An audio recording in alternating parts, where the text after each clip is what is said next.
예수께서 여기 계신 줄을 알고 오니 이는 예수만 보기 위함이 아니요 죽은 자 가운데서 살리신 나사로도 보려 함이로라. 대제사장들이 나사로까지 죽이려고 모이하니 나사로 때문에 많은 유대인이 가서 예수를 믿음이로다. 그 이튿날에는 명절에 온 큰 무리가 예수께서 예루살렘으로 오신다는 것을 듣고 종려나무 가지를 가지고 맞으러 나아가 외치되 호산나 찬송하리로다. 주의 이름으로 오시는 이 곧 이스라엘의 왕이시여 하더라. 예수는 한 어린 나귀를 보고 다시니 이는 기록된 바 시온 따라 두려워하지 말라. 보라 너의 왕이 나귀 새끼를 타고 오신다 함과 같더라. 제자들은 처음에 이 일을 깨닫지 못하였다가 예수께서 영광을 얻으신 후에야 이것이 예수께 대하여 기록된 것인가 사람들이 예수께 이같이 한 것임이 생각나더라. 나사로를 무덤에서 불러내어 죽은 자 가운데서 살리실 때 함께 있던 무리가 증언합니다. 이에 무리가 예수를 맞으면 이 표적 행하심을 들었습니다. 바리새인들이 서로 말하되 볼지어다 너희 하는 일이 쓸데없다. 보라 온 세상이 그를 따르는도다 하니라. 매일 성경은 오늘부터 한 주간 동안 예수님의 순환과 부활을 이제 다룹니다. 예수님의 행적, 그 2000년 전의 행적을 쫓아서 2000년 전에 오늘 그러니까 예루살렘 성으로 입성하신 것, 뭐 이런 식으로 해서 거기에 해당되는 본문들을 이제 뽑은 거죠. 그래서 한 주간의 매일 성경은 이제 본문이 다 다릅니다. 그렇게 예수님의 행적, 특별히 순환 그리고 부활 이런 그 길을 가신 예수님의 발자취를 따라서 말씀을 발췌를 해 놓았습니다. 그래서 오늘은 일명 종려주일이라고 불리우는 예수님이 예루살렘 성에 입성하시는 장면, 그 장면을 해당되는 본문을 이제 요한복음 12장에서 이제 뽑은 거죠. 그래서 오늘은 예수님이 예루살렘 성에 입성하시는 것, 그 광경과 그 사건을 가지고 말씀을 좀 나누려고 합니다. 예수님이 예루살렘을 방문하신 것은 공생의 기간 중에 보통 3번 정도로 봅니다. 그런데 오늘 본문, 우리가 읽은 이 본문은 이제 마지막 방문이에요. 마지막 예루살렘 입성이 오늘 본문인 것입니다. 근데 오늘 본문에 나오는 내용들을 보면은 이 마지막 예루살렘 입성 때에는 사람들로부터 엄청난 환호를 받고 있습니다. 엄청나게 많은 사람들이 모여 있는데요. 지금 여기 배경이 되는 절기가 있어요. 6월절입니다. 6월절 명절에, 그러니까 구약의 이스라엘 백성들은 3대 절기에는 각처에 다 흩어져 살더라도 예루살렘 성전이 있는 그곳으로 다 모이게 돼 있어요. 6월절, 오순절, 초막절 이렇게 이제 3대 절기에는 그러는데 이게 지금 6월절을 배경으로 하고 있거든요. 이 6월절에 각처에 있는 사람들이 다 모였어요. 그러니까 엄청나게 많은 인원이 모인 거죠. 당시에 그 살았던 유대 역사가 요세푸스의 기록에 의하면 6월절에 예루살렘에 모인 사람의 수가 250만 명이다. 상상이 안 가죠? 250만 명이 과연 그렇게 모일 수 있을까? 좀 과장되기는 했어도 좀 어마어마한 사람들이 모인 거죠. 왜 지금도 이슬람 같은 데 보면은 그 메카에 뭐 그냥 막 사람 밟혀 죽을 정도로, 그러니까 엄청난 사람들이 모여 있는 거예요. 모여 있는데 그들이 전부 다 예수님에 대한 소식을 들었어요. 예수님에 대한 소식을. 예수님에 대한 소식을 듣는데 어떤 소식을 들었느냐? 이런 소식을 들었어요. 죽은 자를 살리셨다. 그래서 오늘 본문을 보시면은 본문 그 그 내용의 앞부분과 또 끝부분. 근데 지금 이제 이 그 12절부터 보시면은 예수님을 맞이하는 그 모습이잖아요. 12절 먼저 보세요. 12절. 그 이튿날에는 명절에 온 큰 무리가 예수님께서 예루살렘에 오신다는 것을 듣고 종려나무 가지를 가지고 맞으러 나가 외치되 호산나 찬송하려다 주의 이름으로 오시는 이 곧 이스라엘의 왕이시여 라고 환영을 하죠. 그러니까 이 명절에 온 큰 무리가 250만 명까지는 안 된다 하더라도 10분의 1로 줄여요. 25만 명만 하더라도 엄청난 무리들이 종려나무 가지를 들고 막 예수여 호산나 이렇게 환영을 했다는 거예요. 그건 대단한 거 아니에요? 성이 들썩들썩했겠죠.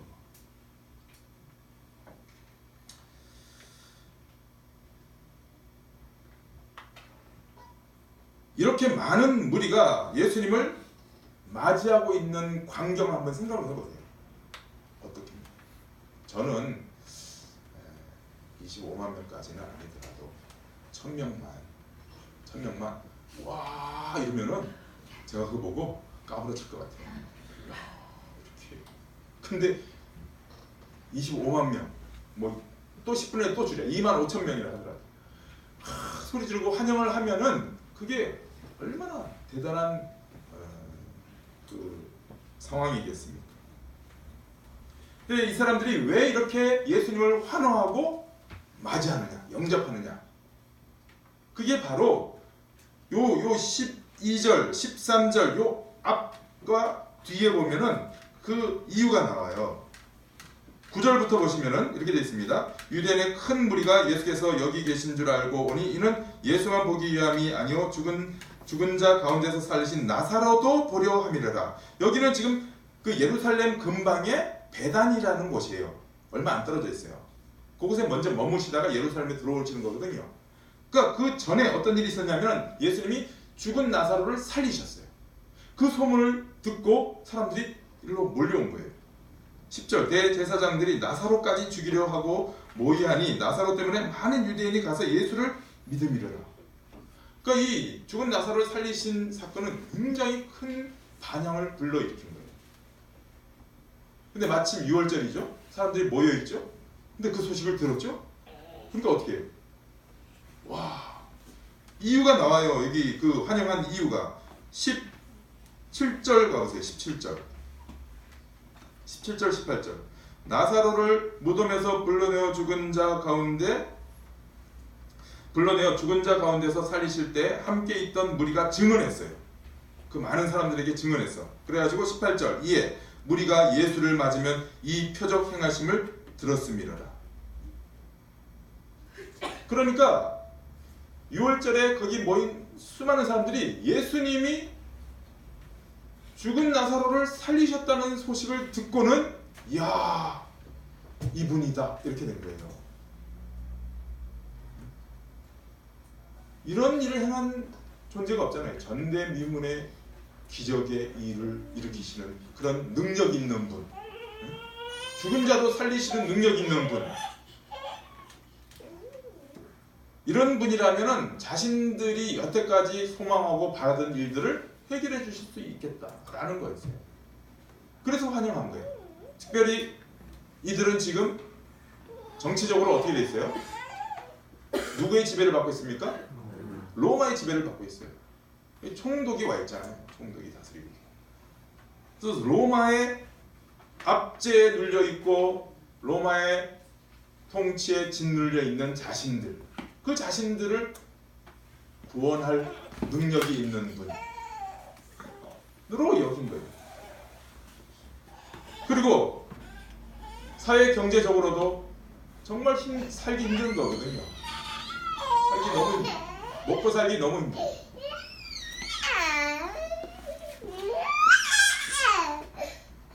하루 요새는 우리가 하루 3끼 먹지만 당시만 해도 하루 2끼 먹는 거 있습니다. 근데 그 2끼도 제대로 못 먹어서 힘들어요.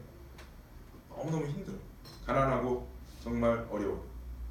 그래서 살기 힘든 세상, 정말 저런 분이라면은 죽은 자도 살리시는데 우리의 이 필요들을 채워주지 않겠는가. 그래서 환영하는 거예요. 그러니까 지금 이 사람들이 종려나무를 가지를 흔들고 예수님을 맞이하는 이유는 바로 자신들의 문제, 지금 어려움, 고난, 이것을 해결할 수 있는 정말 힘 있는 메시아, 정치 군사적 능력이 있는 메시아, 마치 옛날에 다윗 왕과 같은 그런 번영을 줄 그런 메시아다, 그 메시아 왕이 맞다 라고 하면서 지금 환호를 하고 있는 것입니다. 그래서 손에 무엇을 들고 있다고요? 종려나무. 그래서 이 종려주일이에요. 종려나무 가지를 들고 환영하는 이유가 뭔지 아세요? 종려나무가 의미가 있어요. 무슨 의미가 있느냐? 승리, 기쁨, 이런 의미가 있어요. 그러니까 어떻게 이제 야 됐다, 이제 저런 분이면은 이제 승리다, 우리는 이제 우리의 삶은 이제 편해진다, 이 나라는 구원받는다. 그래서 뭐라고 얘기합니까? 호산나. 호산나가 뭐예요? 지금 우리를 구원하소서. 어디로부터? 로마의 압제로부터. 또 어디로부터? 가난으로부터. 또 어디로부터? 불합리한 사회 구조로부터 우리를 구원하소서. 현실의 이 힘든 상황으로부터 구원하소서. 그런 얘기예요. 호산나. 그러면서 예수님을 정말 열렬하게 온 도성이 떠나가도록 환영을 하고 있는 것입니다.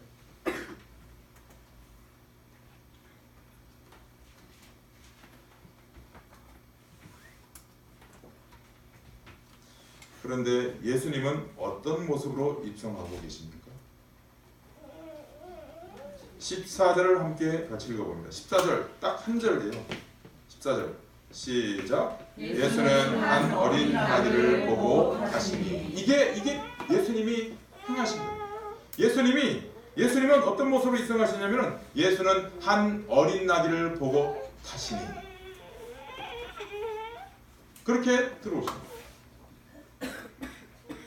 이거는 예수님이 예루살렘 성으로 이렇게 들어오다가 옆에 보니까 어린 나귀가 있네? 이거 좋겠다. 그래서 이거 한번 타볼까? 그랬다는 게 아니에요. 여기 보고라는 이 단어가, 어린 나귀를 보고라는 이 보고라는 단어가 휴리스코인데요. 이게 그냥 옆에 있는 걸 봤다는 게 아니라 일부러 찾다, 이런, 원래는 찾다라는 용어예요. 찾아내다. 이게 더 정확한 번역입니다. 그러니까 예수님이 어린 나귀를 찾으셨다니까요. 그걸 찾으셨어요. 그리고 타다라는 그 나귀에 타다라는 동사도 그냥 한번 타보는 것이 아니라 설치하다, 정착하다, 이런 뜻이에요. 그러니까 예수님이 어린 나귀를 보고 타셨다는 것은 내가 저거를 반드시 타야 된다라는 의지가 있는 것이고, 그거를 자신을 그 위에 얹음으로써 어린 나귀와 완전히 정착, 설치, 고정해서 이렇게 들어오시겠다는 거예요. 그러니까 지금 수많은 사람들이 입성하는 예수님을 환호하는 그 모습과 그 환영 가운데 예수님이 어린 나귀를 타고 들어오는 모습은 어울립니까? 안 어울립니까? 전혀 안 어울립니다. 저들의 요구를 들어주기에는 전혀 맞지 않는 그런 이상한 모습으로 들어오시는 것입니다. 오죽하면은 14절 보시면은 14절, 15절, 16절 보시면은 어린 나귀를 타고 오시니 16절 제자들은 처음에 이 일을 깨닫지 못하였다가 예수께서 영광을 얻으신 후에야 이것이 예수께 대하여 기록된 것인가 사람들이 예수께 이같이 한 것임을 기록한다. 그러니까 제자들도 당신을 예수님이 왜 저러시지? 이랬다는 거예요. 전혀 안 맞게 저런 걸 타고 오시지. 예수님의 제자들도 이 일을 깨닫지 못했어요. 이상히 여겼어요. 그리고 뭐라고 되어 있어요? 예수님이 나중에 영광을 받으신 다음에야 그 의미를 알았다, 이렇게 돼요. 여러분, 요한복음에서 예수님이 영광을 받으신 때는 언제인 줄 아세요? 십자가를 지시는 때를 얘기합니다. 예수님이 십자가를 딱 지시는 걸 보고 비로소 예수님이 왜 어린 나귀를 타고 오셨는지를 알았다는 뜻이에요. 그렇다면 우리는 지금 이 시간에 예수님이 일부러 어린 나귀를 찾으시고 거기에 자신을 고정하신 다음에 예루살렘에 들어오시는 것은 무엇을 뜻하는 것인가? 그것을 함께 살펴봐야 돼요. 왜 그렇게 하셨는가? 그 이유를 15절에 우리는 알 수 있습니다. 15절 14절 15절을 함께 같이 읽어봅니다. 시작. 예수는 한 어린 나귀를 보고 타시니 이는 기록된 바 시온 따라 두려워하지 말라 보라 너희 왕이 나귀 새끼를 타고 오신다 함과 같다. 15절 14절 어린 나귀를 일부러 그걸 찾으시고 그걸 거기에 자신의 몸을 정착시키시고 그렇게 해서 들어오시는 이유는 15절이라는 거예요. 이는 기록된 바 시온 따라 두려워하지 말라 보라 너희 왕이 나귀 새끼를 타고 오신다 함과 같다. 그게 어디에 기록되어 있다는 건데 그걸 성취하러 오셨다는 거예요.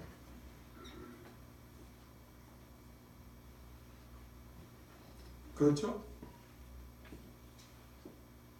저 혼자만 가면 안 돼요. 같이 따라오셔야겠죠. 이제부터가 진짜 중요한 거기 때문에. 그죠? 14절을 이렇게 이런 모양으로 들어오신 것은 이유는 15절이란 말이에요. 그죠? 그래요. 안 그래요? 네. 여기 있잖아요. 이는 그렇게 하신 것은 뭐예요? 기록된 바. 어디에 기록되어 있다는 거예요. 뭐라고? 시온 따라 두려워하지 말라. 너희 왕이 나귀 새끼를 타고 오신다. 이걸 이룬다는 거예요. 이제부터 정신을 집중하셔야 됩니다. 한 걸음 더 들어갈 거예요. 손석희가 생각나네요. 한 걸음 더 들어갑니다. 정신 차리세요. 이것이 어디에 기록됐냐 하면은 스가랴서 9장 9절 넘겨보세요. 여기 화면. 자, 같이 읽어봅니다. 시작. 시온에 따라 크게 기뻐할지어다 예루살렘에 따라 즐거이 부를지어다 보라 네 왕이 내게 임하시나니 그는 공의로우시며 구원을 베푸시며 겸손하여서 나귀를 타시나니 나귀의 작은 것 곧 나귀 새끼니라. 바로 이 스가랴서 9장 9절 이 부분의 성취를 위해서 예수님이 어린 나귀를 일부러 찾으시고 거기에 자기의 몸을 안장시키시고 들어오신 거예요.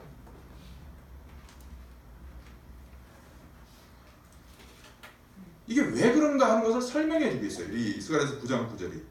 보세요. 먼저 시온에 따라 크게 기뻐할지어다 예루살렘에 따라 즐거이 부를지어다. 이걸 여기 시온의 딸은 여자를 얘기하는 게 아니에요.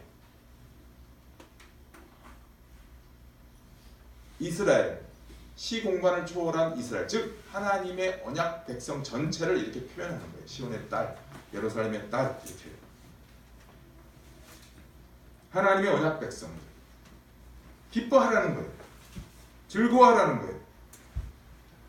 그런데 사도 요한은 그걸 뭘로 바꾸죠? 시온에 따라 두려워하지 말라로 바꿨죠. 두려워하지 말라. 마찬가지예요. 왜냐하면 스가랴서 9장 9절에서는 시온에 따라 기뻐하고 즐거워해라. 사도 요한은 두려워하지 말라.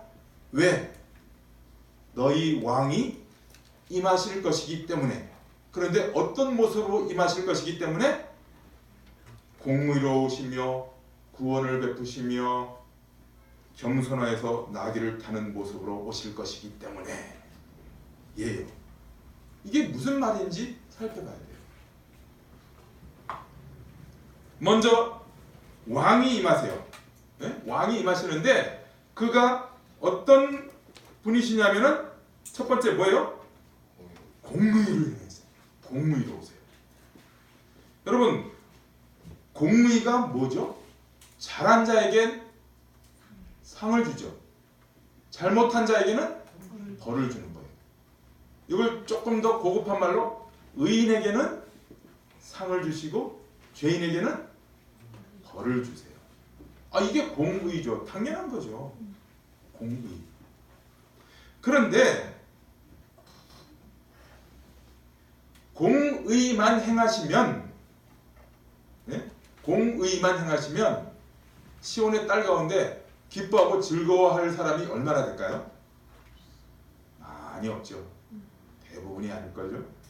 왜냐하면 하나님의 공의의 실행에 적합할 존재가 그다지 많지 않기 때문이에요.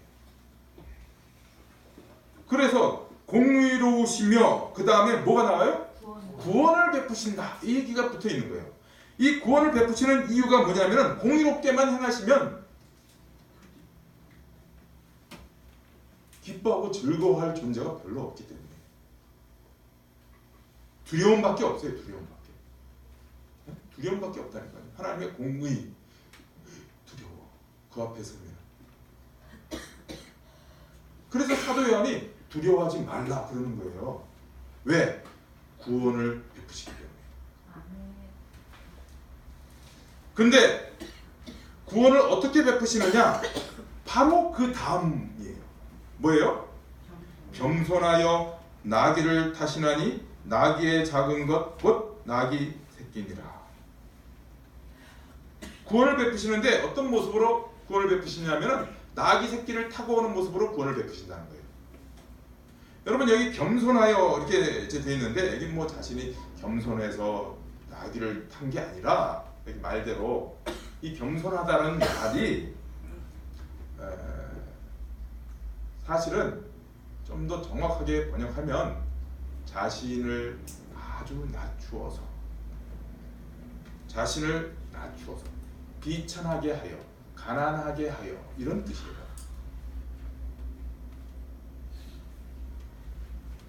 그러니까 그 왕이 나귀 새끼를 타고 오시는데 자신을 낮추어서 나귀 새끼와 같이 일체가 되어서 오신다. 이런 뜻이에요.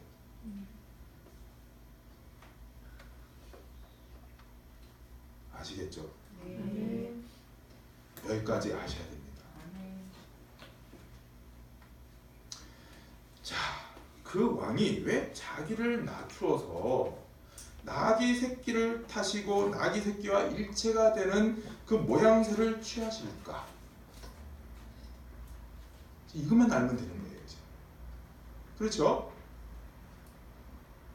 또 한 걸음 더 들어갑니다. 두 걸음 들어가면 잘 놓치는 경향이 많던데 오늘은 놓치지 마시기 바랍니다. 자, 여기까지 왔어요. 한 걸음 더 들어갑니다. 이제 왜 그 왕이 구원을 베푸시는데 자기를 낮추어서 그 하필이면 나귀 새끼, 어린 나귀 새끼를 그와 일치시키고 그 모양새로 오셔야 되느냐? 이것만 이제 알면 되는 거예요. 이제 한 걸음 더 들어가도 되죠? 네. 넘겨보세요. 출애굽기 13장 11절에서 16절 읽어봅니다. 시작. 여호와께서 너와 내 조상에게 맹세하신 대로 너를 가나안 사람의 땅에 인도하시고 그 땅을 내게 주시거든 너는 태에서 처음 난 모든 것과 내게 있는 가축의 태에서 처음 난 것을 다 구별하여 여호와께 돌리라. 수컷은 여호와의 것이니라. 나귀의 첫 새끼는 다 어린 양으로 대속할 것이요 그렇게 하지 아니하려면 그 목을 꺾을 것이며 내 아들 중 처음 난 모든 자는 대속할지니라. 그 일에 내 아들이 내게 묻기를 이것이 어찌 됨이냐 하거든 너는 그에게 이르기를 여호와께서 그 손의 권능으로 우리를 애굽에서 곧 종이 되었던 집에서 인도하여 내실세. 그때 바로가 완악하여 우리를 보내지 아니하며 여호와께서 애굽 나라 가운데 처음 난 모든 것은 사람의 장자로부터 가축의 처음 난 것까지 다 죽이셨으므로 태에서 처음 난 모든 수것은 내가 여호와께 제사를 드려서 내 아들 중에 모든 처음 난 자를 다 대속하리니 이것이 내 손의 기호와 내 미간의 표가 되리라. 이는 여호와께서 그 손의 권능으로 우리를 애굽에서 인도하여 내셨음이니라 할지니라. 이 본문은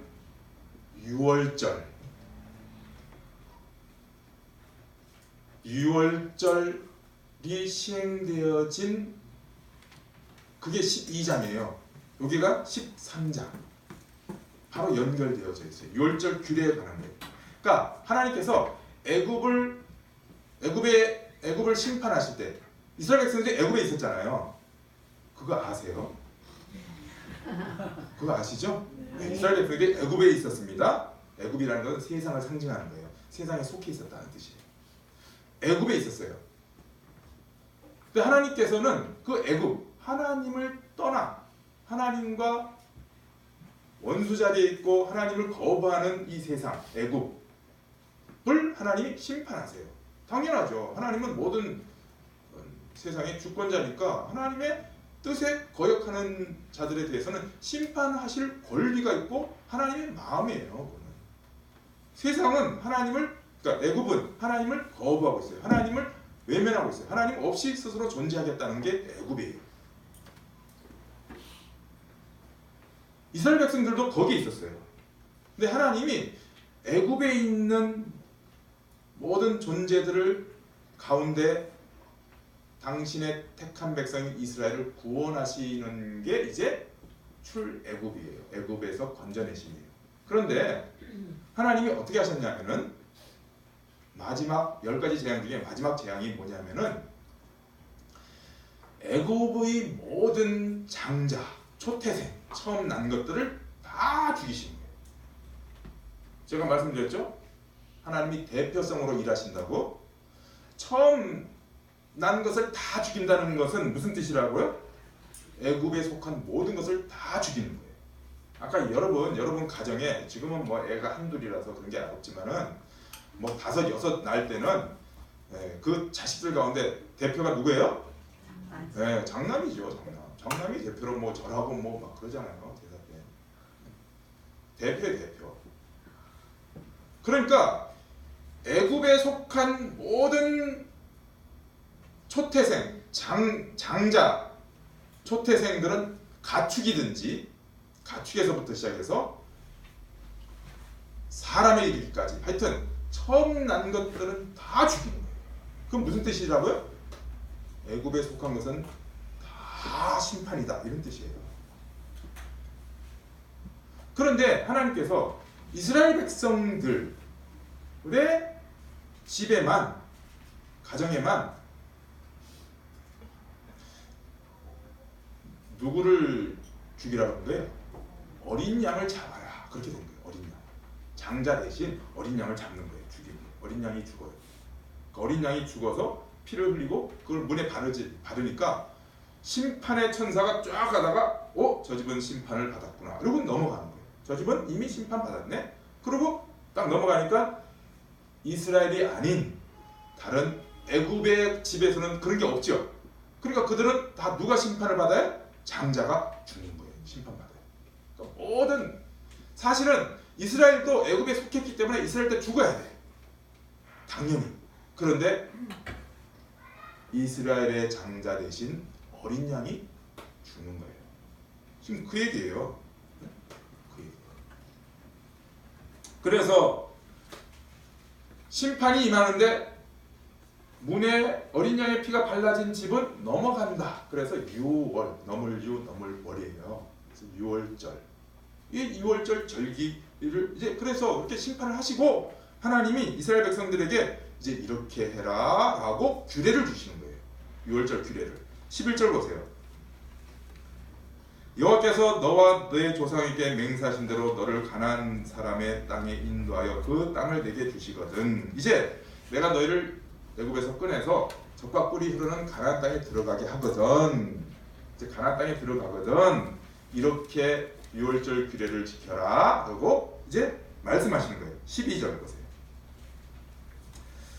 너는 태에서 처음 난 모든 것과 내게 있는 가축의 태에서 처음 난 것을 다 구별하여 여호와께 돌리라. 그것은 여호와의 것입니다. 왜 초태생을 하나님의 것으로 돌리죠? 왜냐하면 원래는 다 죽어야 될 자들이에요. 그죠? 다 죽어야 될 자들이에요. 근데 그 대표로 장자를 다 죽이시는 거잖아요. 그런데 이스라엘 백성들의 장자는 죽었어요? 안 죽었어요? 안 죽었어요. 대신 뭐가 죽었어요? 어린 양이 죽었죠. 어린 양. 하나님이 주신 어린 양이 죽었어요. 어린 양으로 대가를 치렀잖아요. 그러니까 하나님이 장자는 내 거야 그렇게 소유를 하실 수 있어 없어요? 당연히 있죠. 장자는 내 거야. 그러면 장자만 하나님의 거예요? 대표성 뭐라 그랬어요? 예, 그 장자에 딸린 모든 존재들이 다 하나님의 것이라는 뜻이에요. 아시겠죠? 네. 그렇게 하나님이 자 초태생은 다 내 거다. 즉 하나님의 구원을 받은 그 대상들은 다 하나님의 거예요. 그런데 13절 이렇게 나와요. 그렇게 얘기해놓고 12절 그렇게 얘기해놓고 13절에 보시면은 갑자기 나귀 얘기가 나오죠. 나귀의 첫 새끼는 다 어린 양으로 대속해라. 갑자기 왜 나귀 얘기를 하실까?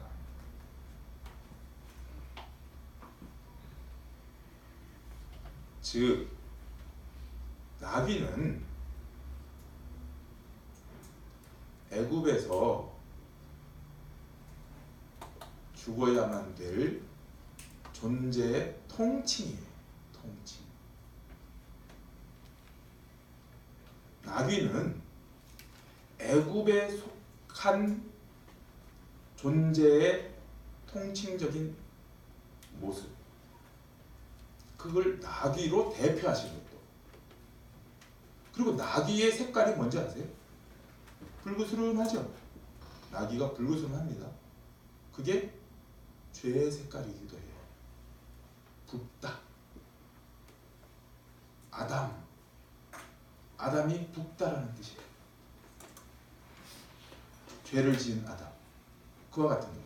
그러니까 나귀는 하나님이 나귀라는 아니 하고 많은 동물 중에 뭐 하필이면 왜 나귀만 말씀하셨어요?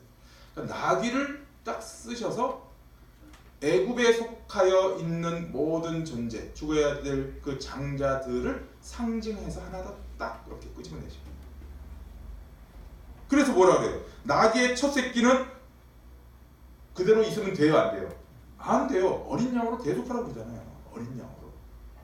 나귀의 첫 새끼가 그대로 있으면 어떻게 돼요? 예, 목을 꺾고 죽여야 돼요. 그거는. 나귀의 첫 새끼가 그대로 나귀 상태로 있으면 안 돼요. 목을 꺾어야 돼. 어린 양으로 대속해야 되는 거예요.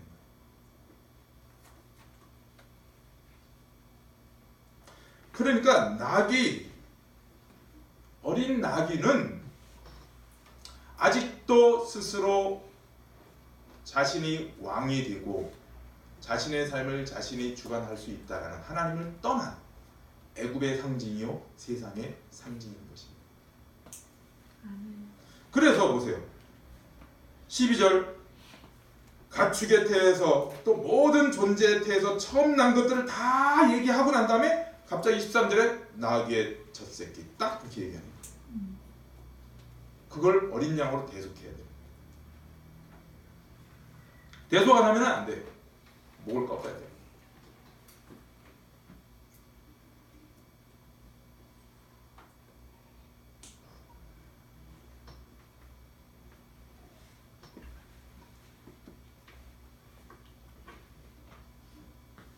그런데 예수님이 그 나귀를 찾으시고 그걸 타시고 자기를 거기에 설치했어요. 무슨 뜻이에요? 예수님이 지극히 낮아지셔서 자신을 지극히 낮추셔서 나귀는 곧 우리를 얘기하는 거예요. 우리의 세상에 속해 있는 나, 하나님과 관계없이 스스로 자신의 삶을 영위할 수 있다고 살아왔던 죄인의 모습. 근데 예수님이 그 어린 나귀에 자신을 딱 일치를 시키는 거예요. 예수님이 곧 나와 함께 하셔서 어디로 가시는 거예요? 십자가로 가는 거예요. 그리고 십자가에서 그것을 끝내시는 거예요.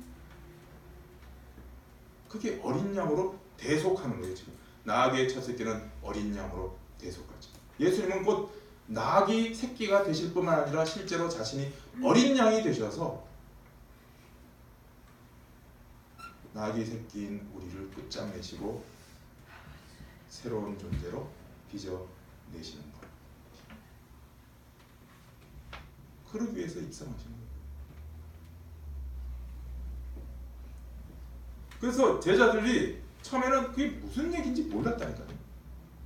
아, 왜 이상하게 저런 걸 타고 오시지? 그랬는데 나중에 어떻게 알았다고요? 예수님이 영광을 받으신 다음에, 영광, 십자가에 달리시고 난 다음에, 아, 예수님이 구원의 왕으로 오셔서 나귀 새끼를 타시고 나와 일체화 되셔서 세상에 속해 그것이 전부인 줄 알고 살았던 나를 끝장내시는 일을 하시는 거예요. 이거를 아신 것입니다. 안 것입니다. 그래서 그때야 비로소 제자들이 예수님이 이렇게 구원의 왕으로 오신 것이구나.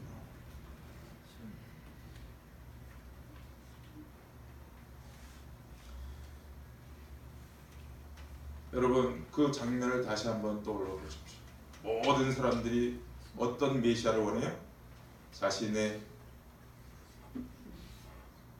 정치적 어려움을 해결해 줄 메시아, 군사적으로 강한 메시아, 지금 내 문제를 해결해 줄 메시아, 경제적인 문제를 해결해 줄 메시아, 그 메시아를 환호하고 어서 오세요 그러는데 예수님은 뭐라고 하는 거예요? 너희들에게 더 중요한 것은 그것이 아니라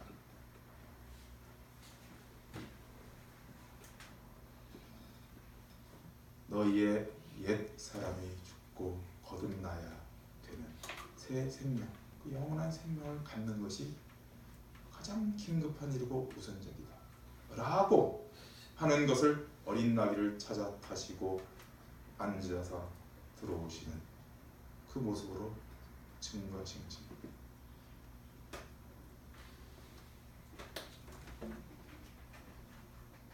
우리에게 필요한 것은 돈 몇 푼이 아니에요. 명예나 지위나 잘 먹고 잘 사는 정도가 아니에요. 그런 것들은 있다가도 없어지는 거예요.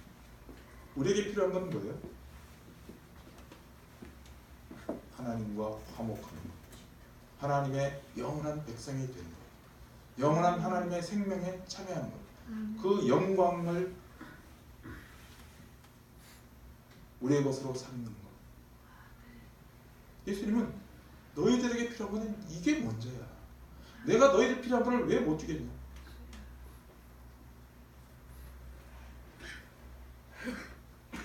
그러나 예수님은 그런 환호 속에 이것을 제시하고 계심으로써 여러분, 우리도 오늘날 뭘 바래요?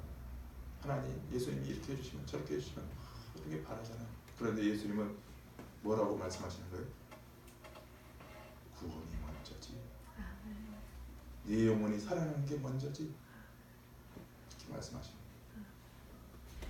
그게 곧 나사로가, 죽은 나사로가 다시 살아나는 내용이기도 하고, 무슨 기적을 보여주시기 위해서 그렇게 하신 것이 아니에요. 구원의 내용이라는 것입니다. 여러분은 지금 예수님이 어떤 왕으로 여러분에게 임하시고 여러분에게 어떤 모습으로 오시는 것이 좋습니까? 어떤 왕으로서의 예수님을 기대하고 계십니까? 여러분의 기대와 예수님의 대답이 사뭇 달라서 당황하고 혼란스럽습니까? 혹시 그런 경우가 있습니까? 오늘 본문을 통해서 여러분은 분명하게 보셔야 됩니다. 며칠 지나지 않아서 이렇게 환호하던 자들이 자신의 요구를 들어주지 않자 어떻게 했어요? 저자를 십자가에 못 박아라 라고 소리치는 사람들이 되는 것입니다. 여러분은 예수님이 이루시는 여러분의 옛사람을 십자가에 소멸하시고 새 사람으로 새롭게 창조하시는 그 역사, 지금도 진행형으로 진행되는, 지금도 나에게 진행형으로 진행되는 예수님의 그 구원의 역사, 그것이 가장 소중하고 우선적이라는 것을 알고 이렇게 오신 예수님을 진정으로 믿으며 기꺼이 받아들이는 것이 최고의 복이라는 사실 잊지 마시기 바랍니다. 아멘. 그러면 하나님과의 관계가 온전해졌기 때문에 그 다음은 하나님이 다 알아서 필요한 것들을 채워주십니다. 아멘.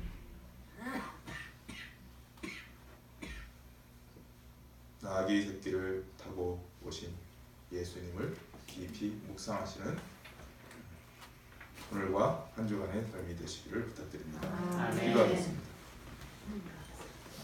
하나님 아버지, 죽은 나사로를 살리신 소식을 듣고 어마어마하게 많은 무리들이 예수님을 환영하고 영접합니다. 그 가운데 예수님의 모습은 너무나 차이가 나고 다른 모습입니다. 어린 나귀를 찾아 타시고 거기에 자신을 앉혀 일체가 되게 하셔서 들어오시는 그 모습이 어떤 의미인지 살펴보았습니다. 우리에게 정작 필요한 것은 하나님이 베푸시는 구원이요, 그 구원으로 말미암아 이루어진 하나님과의 온전한 관계, 지금도 진행되고 있는 살아계신 하나님과의 교제와 만남과 하나됨을 이루는 이 복된 것임을 잊지 않게 하시고, 나를 그렇게 하나님 나라에 속한 자로 만드시기 위해서 십자가의 길을 걸어가신 예수님을 묵상하며 더욱 감사하고 찬양하며 주님의 부르심을 쫓아 그 길을 열심히 따라가는 주의 백성의 길을 가게 하여 주시옵소서. 이제 앞으로 한 주간 동안 고난주간입니다.